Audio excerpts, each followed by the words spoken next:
What's happening, everybody? What is going on? It is Thursday in this beautiful city, H-Town. I don't know where you are, but it is sunshiny. The weather is beautiful. The birds are chirping. The pollen is pollinating, and everything is wonderful. Alive, breathing, walking, and talking. Welcome to Let's Get Your Home Loan Ready. Can you dig it? What is going on? People, I miss you guys, man. I've been busy doing a lot of things, man, training, trying to just really sharpen my knife, man, in the toolbox, man. Knife is in the toolbox. Yeah, mine is not on the cabinet. My knife is in my toolbox. You never know when you got to catch somebody. But anyway, I've been out here, man, moving and grooving and getting a lot of things going. And I hadn't brought a show to you guys as far as another live one with Miss Rios because we have been busy doing a lot of things. But we'll be able to connect today and bring something positive to you guys about mortgages, about insurance, about protection, about all these good things. And I'd like to say, Miss Rios, welcome to the show. Thank you so much, Shelton. I appreciate you having me back on here. It's definitely a pleasure, and I enjoy bringing the information to every single one of you. Right on. Let the people know who you are, what you do, how to connect with you, and then we'll get on into the Let's Get Your Home Loan Ready show. Thank you. Like Shelton was saying, I help people bring a lot of information and help families get up and going in their financials. My name is Crystal Rios, and I've been in the financial services sector for now 8 years. It's easy to say, but it happens in the blink of an eye. But I definitely enjoy helping families get their future, their present, right, in order, and any information that can bring value to. Any information that you need, she is able to get it to you guys, work a quote, give you the information that you need to where you can start planning your future out. Because a lot of times, man, we insure so many other things, and we talked about this before. We put so much value on those other things, but sometimes our life, our health, our home, sometimes we don't put those values on those things that we need to. And so I think these shows will hopefully are bringing value to the listeners to where there are some options out here that you may not have known about. And now you do know about them, and do your research. I mean, you can trust but verify. Always trust but verify. So we are definitely transparent in the things that we're out here to offer you guys, and it's all for the love of the community and just educating the people and basically, edutainment, if you will. See, because Miss Rios is a busy lady. She always got a lot of things going on. So when she chooses to spend her time on this show to just come bring you guys some information, it's truly from her heart. And I appreciate you for your time and energy, young lady. Thank you. I appreciate it, Shelton. I know you definitely have the heart of a warrior and getting out there to the community, bringing this information as well. What I definitely want to share with everybody today is our future, our retirement, right? And are we ready? Asking ourselves that question. Are we ready for retirement? Have we thought about retirement, right? Am I saving for retirement? Because a lot of the times I sit with tons of clients and from different ages. And let me just start. How can I put this? The younger that we are, guys, the better it is for us to start saving. We all know that. And it is a sacrifice in the beginning, probably letting go of that extra coffee a week, right, of the expensive coffee that we get, or that unnecessary trips to Walmart and getting unnecessary things that we need. Because believe it or not, the $100 difference, $100 savings that we do on a monthly basis on the early stage of our life make a big difference. So starting, early, it's much better, of course. If you're in your early 30s, even early 40s, you're still at a great time to start saving, right? Mm-hmm. But say you're not in the early 40s and you're past the 40 mark, but, you still want to start saving, I suggest starting ASAP. We can always sit down and go over what is the amount that you want to end up at 65. And work our way back and be, if you want to end up with $500,000 by the time you're 65, you need to start saving X amount of money right now. There's not only money out of your pocket.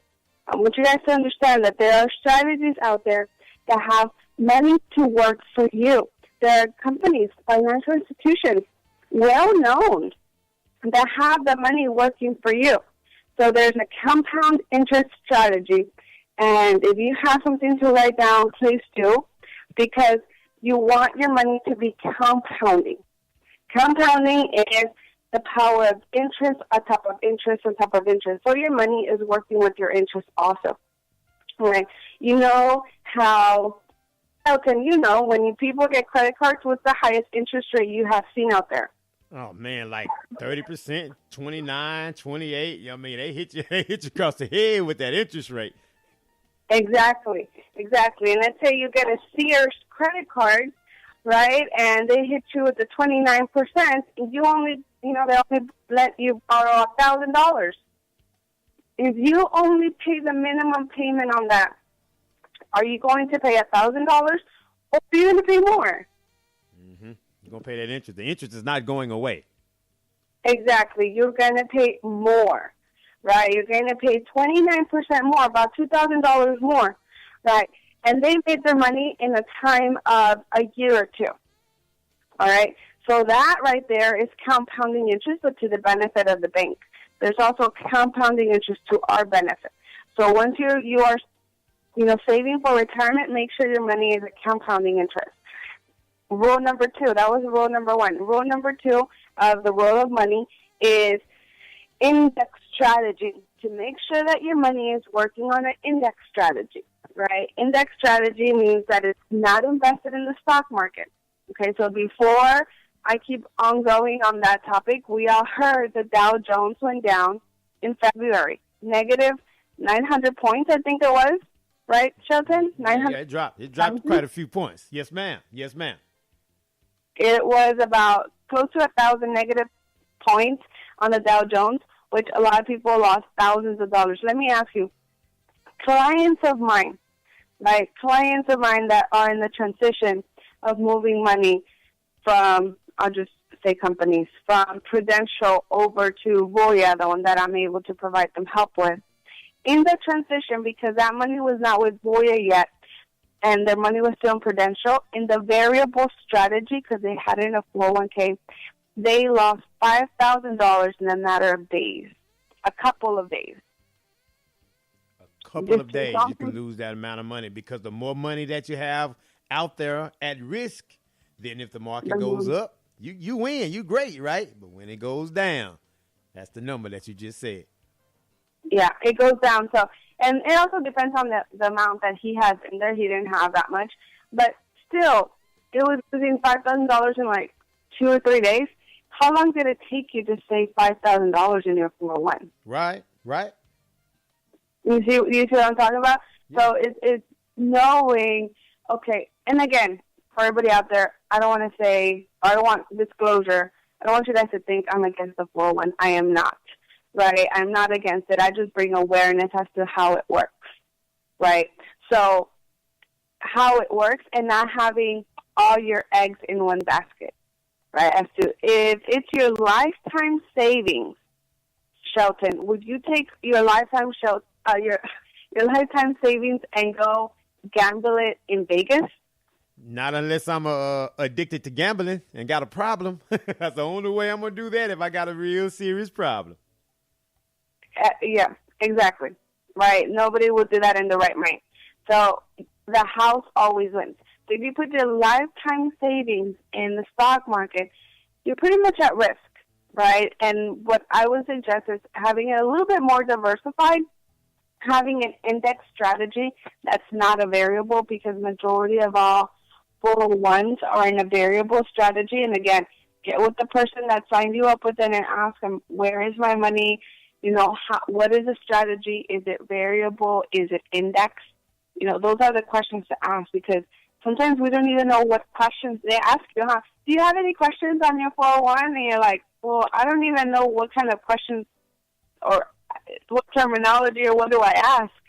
You see what I mean? And at the appearance of not being like uneducated in that process, they don't ask the questions, even though they have several questions, but they refuse to ask those questions. Because what I would say, man, people that are in professionals that are pushing 401ks or are talking, even people on a financial level, let that person feel comfortable asking you the question. Because if not, they will walk away uninformed and uneducated on where their money is going, as Ms. Rios was just saying, on where their money is going and what it's doing for them or against them, because they refuse to ask the question. So you want to make sure that open door is wide open for them to say, do you have any questions? And feel free to not say that it's a silly question or whatever. If you don't know, you don't know.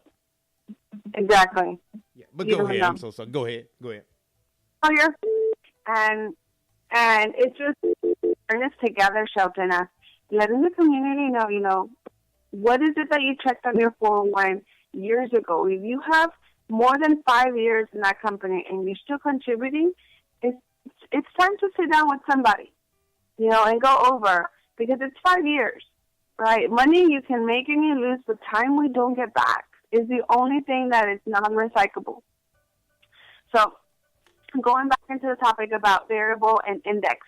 Index is an alternative strategy that it's not invested in the stock market, but it's mirroring what the stock market is doing. So in good years, your money participates in gains, but in bad years, you're locked in your principles and gains. So it's more of a step-up approach. Think about it as a staircase. The stairs are going up and up. So in good years, if the stock market goes down, you lock in, that your principal and gains, which you're not at risk.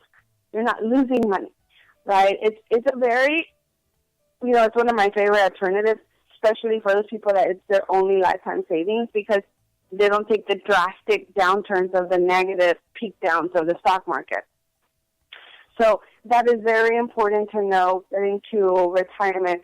Okay, where is my money working? Which was the first one, is it compounding interest, right? How is the strategy growing? Is it an index strategy or is it a variable strategy for my money to be growing? Because if we want to have close to $500,000 money saved up by the time we're 65, which actually just USA Today came out with an article that if we don't have about $1 million saved up by the time we're 65, like currently at the lifestyle that is growing, because lifestyle is going up, we're pretty much going to be in the sector of being broke. So, and what is the smartest way to get closest to that mark is having the money working for us, because out of our own efforts, we're going to have to be working like nonstop in order to save up that money, which is unrealistic. But just think about it, Shelton. People that have $1 million or more, do you think they work hard? Their money work hard for them. Exactly. Their money works hard for them. They leverage their time and money. They have these kind of powerful accounts that are in an index strategy, compounding interest. And last but not least is the taxation. We do have to talk about Mr. Uncle Sam, because he deserves his share, right? So it's when and where is he going to get his share out of our money, right? It's just being friendly with him, and all things are good, right? Yeah. If y'all got a good relationship this year. Exactly. So there are accounts that are taxed now, okay? Tax later. Tax later are accounts, for example, 401s, 403s, right? Your annuities, your IRAs. These are accounts, that money that you're saving into these accounts, you haven't paid taxes yet, okay? So guess who? Guess who is keeping the tab on that? Uncle Sam. He's like, okay, Shelton, you haven't paid me money. You haven't paid taxes on this money you're saving over here, so I'm going to remember that whenever you want to take it out. So guess what? Every time, guess what? So an emergency comes about, Shelton needs to take out some money, and Uncle Sam is going to be, hold up, you still need to pay me my taxes. And if you are before the age of 59 and a half, you have to pay penalties and taxes. There's no way around it. If you are structured in a 401k, if you have your money there, okay, or an annuity. So there are also other alternatives that are tax advantage. tax advantage or more, meaning that you are saving into these accounts, you already paid